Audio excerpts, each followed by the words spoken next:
बाबर आजम और शाहीन शाह अफरीदी श्रीलंका सीरीज में रेस्ट करेंगे, क्योंकि पाकिस्तान क्रिकेट बोर्ड यानी पीसीबी और क्रिकेट ऑस्ट्रेलिया की डील हुई है कि वो बिग बैश लीग का पूरा सीजन खेलेंगे। माज सदाकत को आपने टीम में नहीं रखा, उनकी जगह रख दिया ख्वाजा नाफे को। माज सदाकत ने राइजिंग स्टार एशिया कप में और उसके अलावा डोमेस्टिक क्रिकेट में हर जगह परफॉर्म किया। ख्वाजा नाफे कहां से आगे? नथिंग अगेंस्ट ख्वाजा नाफे, अच्छे खिलाड़ी हैं, टैलेंटेड खिलाड़ी हैं, पर उस प्रोसीजर की बात करेंगे और शादाब खान वापस आ गए उसके बारे में बात की जाएगी। और फिर ये सवाल आपके सामने रखेंगे कि कैसे सुफियान मुकीम इस टीम में नहीं है, हारिस रऊफ, मोहम्मद रिजवान और उसके अलावा अगर देखा जाए तो उस्मान तारिक, इन खिलाड़ियों का फ्यूचर क्या है, कौन से खिलाड़ी वर्ल्ड कप में जाएंगे। और जब आप इस वीडियो को देखने के लिए आए तो एक ही सवाल होगा आपका कि हम क्यों देखें इस वीडियो को, क्योंकि स्क्वाड तो आपने देख लिया, सब लोगों ने बात कर ली, हम एक अलग एंगल से एनालाइज करेंगे स्क्वाड को। मेन्यू आज का यानी मेन पॉइंट्स आज के मैं आपके सामने रखते देता हूं कि किस किस पर बात करेंगे। बाबर आजम, शाहीन शाह अफरीदी अपनी टीम छोड़कर खेल रहे हैं बिग बैश लीग, ये डील क्या हुई है वो आपको बताऊंगा। फिर वन बाय वन चलेंगे, माज सदाकत को क्यों नहीं रखा गया, सुफियान मुकीम को क्यों नहीं रखा गया, आप हसन नवाज को ड्रॉप कर देते। और उसके अलावा अगर देखा जाए तो स्पिनर्स में उस्मान तारिक टीम में हैं, लेकिन क्या वो वर्ल्ड कप खेलेंगे। और फिर रिजवान की बात करेंगे और उनके अलावा हम बात करेंगे कि हारिस रऊफ जो परफॉर्म कर रहे हैं बिग बैश लीग में, क्या वो वर्ल्ड कप खेलेंगे। We shall find out it. One by one चलते हैं, वीडियो पूरी देखिएगा क्योंकि बहुत मजेदार तरीके से आज जो है ना मैं सारी चीजें आपके सामने रख रहा हूं। तो आगाज करते हैं एक्चुअली बाबर आजम और शाहीन शाह अफरीदी से। ज्यादा टाइम नहीं लूंगा, सीधी बात है कि बिग बैश लीग का वो पूरा सीजन खेलेंगे, क्योंकि क्रिकेट ऑस्ट्रेलिया को बिग बैश लीग की व्यूवरशिप और रेवेन्यू जनरेशन में फायदा हुआ है। 16% इंक्रीज आया उस रेट में पिछले साल की निस्बत। तो उनका क्रिकेट ऑस्ट्रेलिया का और पीसीबी की एक डील हुई है कि हम वर्ल्ड कप से पहले पाकिस्तान में तीन T20 मैचेस खेलेंगे, और अगर क्रिकेट श्रीलंका उनसे राजी हो जाता है, श्रीलंकन क्रिकेट बोर्ड, तो फिर ऑस्ट्रेलिया और पाकिस्तान 5 T20 मैचेस की सीरीज खेलेंगे श्रीलंका में। सबसे पहले आपको ये खबर दे रहा हूं। और जवाब में पाकिस्तान ने कह दिया कि ठीक है, हमारे मेन खिलाड़ी जो हैं वो बिग बैश लीग खेलेंगे, क्योंकि कॉन्ट्रैक्ट जो था उसकी कमिटमेंट यही थी कि आप पूरा सीजन खेलेंगे।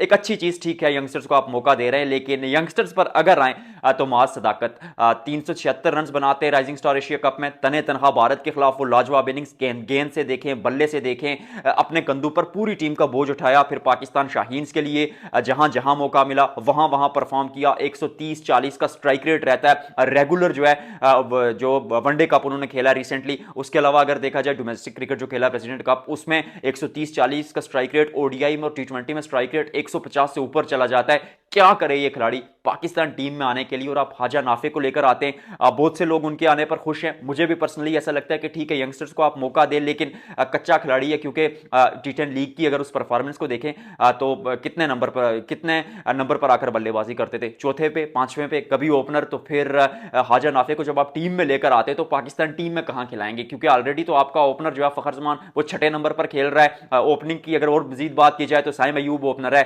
साहिबजादा फरहान ओपन है, बाबर आजम भी, क्योंकि वर्ल्ड कप में तो वो भी होंगे, तो उनको भी आप ओपनिंग की तरफ से ही देखेंगे। उसके अलावा अगर पाकिस्तान टीम में नजर दौड़ाई जाए तो सलमान अली, क्या कहते हैं, सलमान अली आगा हैं, या फिर हसन नवाज थे उससे पहले, अब्दुल समद हैं, ये सारे खिलाड़ी तो नंबर 4 या उससे ऊपर पर बल्लेबाजी करना पसंद करते हैं। तो फिर ख्वाजा नाफे के साथ भी आप वही करेंगे जो आपने हसन नवाज के साथ किया। लड़के ने रन बनाए थे डोमेस्टिक क्रिकेट में बतौर ओपनर, पीएसएल में चौथे नंबर पर रन बना रहे थे, पाकिस्तान टीम में लेकर आए बतौर ओपनर, 100 भी किया, रन बनाए, चौथे पांचवें नंबर पर भी परफॉर्म किया। फिर आपको उन छठे पर डाल देते हैं, तो फिर वही काम आपने ख्वाजा नाफे के साथ करना है। और एट दिस स्टेज अगर आप ख्वाजा नाफे को लेकर आते हैं, क्या उनको मैच खिलाएंगे? और अगर नहीं खिलाए तो फिर बगैर खिलाए ड्रॉप कर देंगे, और अगर खिला लिया और परफॉर्म कर लिया तो फिर बाबर आजम को आपने इंटर करना है, कहां उनको खिलाएंगे?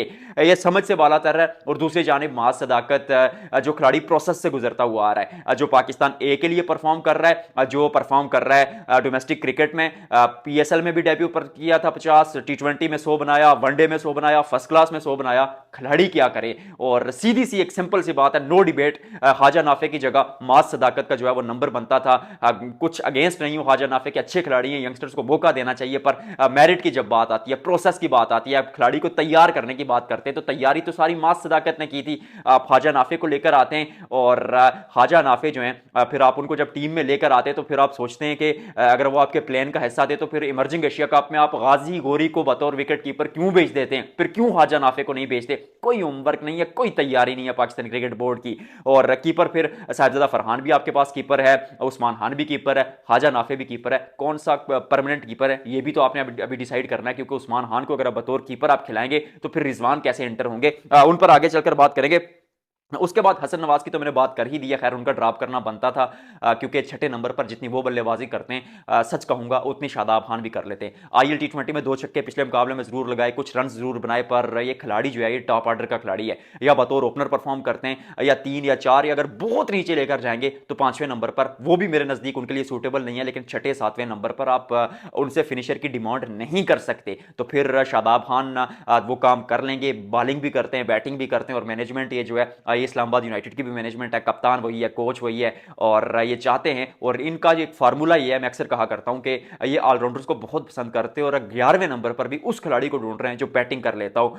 2011 में ये पाकिस्तान के कोच होते हैं ना, या कप्तान होते हैं, सईद अजमल की जगह बिलावल भट्टी को खिला देते। अगला पॉइंट जो है वो उस्मान खान और मोहम्मद रिजवान का मैं रिलेट करूंगा। देखिए, रिजवान ने बिग बैश लीग में परफॉर्म नहीं किया, अगर वो बिग बैश लीग में परफॉर्म कर लेते तो शायद चांस बन जाता कि वो खेलें। अभी भी वो खेलेंगे पाकिस्तान क्रिकेट टीम के लिए, ये बात लिख लीजिएगा, या खेलें ना भी, फिर भी बहुत बात होगी उन पर वर्ल्ड कप से पहले, क्योंकि उस्मान खान के लिए जो श्रीलंका में सीरीज है ये डू और डाई है। अगर उस्मान खान इस सीरीज में परफॉर्म नहीं करते और रिजवान पीछे बिग बैश लीग में रन बना देते कुछ, और ऑस्ट्रेलिया के खिलाफ जो सीरीज है वहां पर शायद रिजवान को मौका दिया जाए, तो फिर वहां पर क्या होगा, अब्दुल समद, ख्वाजा नाफे, इन खिलाड़ियों को लेकर आते, खिलाते नहीं है, ड्रॉप कर देंगे, क्योंकि बाबर रिजवान अगर आते फिर ख्वाजा नाफे हो गए, अब्दुल समद हो गए, अगर उस्मान खान को आप नहीं भी ड्रॉप कर दे तो किसी को तो ड्रॉप करना पड़ेगा। क्या कहते हैं, सेंसलेस और ब्रेनलेस सिलेक्शन है। उसके अलावा स्पिनर्स की बात करें, शादाब खान के बारे में ज्यादा बात इसलिए नहीं करूंगा, सुफियान मुकीम पर पहले थोड़ी बात कर लेते हैं, फिर शादाब खान की तरफ जाते हैं। उसके बारे में, सुफियान मुकीम के बारे में बात करना इसलिए जरूरी है कि पिछले जो रिसेंटली अभी कल की बात है कि प्रेसिडेंट कप खत्म होता है, 9 मैचेस में 20 विकेटें लेते हैं, 20-21 विकेटें, 14 की एवरेज है, 6 के आसपास का इकोनॉमी रेट है। राइजिंग स्टार एशिया कप उस क्या कहते हैं, आपको सुफियान मुकीम ने जिताया, मां सदाकत ने रन बनाए, ठीक है, कंट्रीब्यूशन था। अहमद दानियाल का वो एक आखिरी ओवर अगर हटा दें तो उतनी अच्छी गेंदबाजी नहीं की थी अहमद दानियाल ने। सुफियान मुकीम ने क्या किया था, सेमीफाइनल में आप श्रीलंका के खिलाफ मुकाबला हार रहे थे, 70 गेंदों पर 72 रन चाहिए थे, 9 विकेटें अगली टीम के हाथ में थी, सुफियान मुकीम आता है, बीच में 3 विकेट ठक ठक ठक करके उड़ाता है और आपको मैच जितवा देता है। फाइनल में भी आपकी टीम नीचे लगी हुई थी, सुफियान मुकीम आते हैं, 2 बीच में बड़ी विकेटें जो है वो लेते हैं, आपको टीम में लेकर वापस आते हैं। फिर पाकिस्तान टीम में भी 10 मैचेस में 21 विकेटें, 6 का इकोनॉमी रेट, 12 की एवरेज, करे क्या बंदा पाकिस्तान टीम में आने के लिए। और अगर ठीक है आप पेबरार को रखेंगे क्योंकि उनके पास वैरायटी सुफियान से ज्यादा है, we have to accept this, और उस्मान तारिक आपके पास एक मिस्ट्री स्पिनर है, आप उसको वो सरप्राइज पैकेज के तौर पर वर्ल्ड कप में लेकर जाना चाह रहे हैं, और शादाब को आप खिलाएंगे तो नवाज नो डाउट परफॉर्मर है। अगर उनकी जगह नहीं भी बनती सुफियान मुकीम की, इस लॉजिक पर जो मैंने आपको दिया, आपको ये नहीं पता, मैं सच बता रहा हूं, तो फिर उसके लिए सुफियान मुकीम को कॉल कर देनी चाहिए, क्या कहते हैं, उनको कम्युनिकेट कर देना चाहिए कि भाईजान अभी आपकी टीम में जगह नहीं बन रही, वर्ल्ड कप के बाद जो है आप हमारे प्लान का हिस्सा हैं, आपको खिलाड़ियों को साथ लेकर चलना पड़ेगा।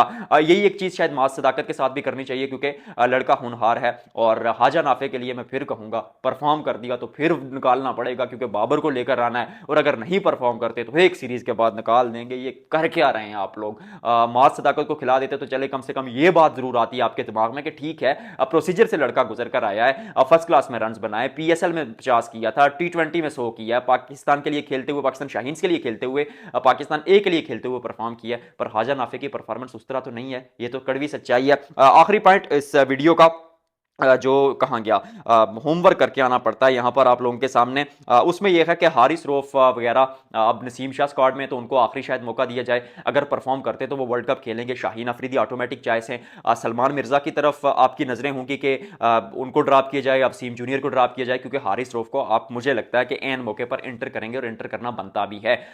मैचेस हरवाए, कुछ कुछ अहम मौकों पर चौक किया, कोहली के खिलाफ वो 2 छक्के, फिर 15 रन से सुपर ओवर, क्या कहते हैं, यूएसए के खिलाफ, फिर लास्ट एशिया कप में तिलक वर्मा के खिलाफ वो छक्का, लेकिन बंदे में इतना दम है कि किसी भी दिन 145 के ऊपर की रफ्तार के साथ रेगुलर गेंदबाजी कर सकते हैं, जो पाकिस्तान में नहीं दिखाई दे रहा पिछले कुछ अरसे में। हालांकि एक समय ऐसा कहा जाता था कि हर गली में 150 की रफ्तार से गेंदबाजी करने वाला गेंदबाज है इस मुल्क में, लेकिन अब नहीं है। और जब आप श्रीलंका में जाते हैं तो वहां पर यह होता है कि वहां पर या तो आपको स्पिनर्स काम आते हैं, या तो फिर आपको ऐसे गेंदबाज काम आते हैं जो खुद पेस जनरेट करे 145 के ऊपर की। तो हारिस रऊफ के अलावा आपके पास ऑप्शन नहीं है।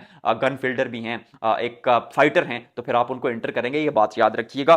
तो फिर आप वसीम जूनियर और सलमान मिर्जा को यूं क्लोजली देखेंगे कि भाई कौन सा लड़का परफॉर्म नहीं कर रहा, किसकी परफॉर्मेंस ऊपर नीचे हुई है, तो आप हारिस रऊफ को वापस लेकर आएंगे। आज की वीडियो मैं देख लूं कि कोई पॉइंट बचा तो नहीं है। खैर कमेंट सेक्शन में तब तक आप लोग बताएंगे कि आपके नजदीक ये स्क्वाड ठीक है नहीं है, ख्वाजा नाफे को होना चाहिए था नहीं होना चाहिए था, मास सदाकत के साथ क्या ज्यादती की जा रही है, और जो है सुफियान मुकीम मतलब क्या करे बंदा। शादाब खान पे बात करके वीडियो को एंड करते हैं। शादाब खान पे जो मैं बात करूंगा वो ये करूंगा कि शादाब खान ने क्योंकि बिग बैश लीग में एक मुकाबले में 3 विकेटें ली, एक मुकाबले में 2 विकेटें ली, 15 गेंदों पर 20-25 रन भी बना देते 130-40 के स्ट्राइक रेट से, जो 6-7वें नंबर पर शायद पाकिस्तान को जरूरत होंगे भी। और नवाज भी बल्लेबाजी करते हैं, फहीम अशरफ भी बल्लेबाजी करते हैं, तो शादाब खान आपको वहां पर इसलिए चाहिए क्योंकि शादाब खान आपकी टीम के में वो 3 डायमेंशनल प्लेयर का रोल अदा करेगा।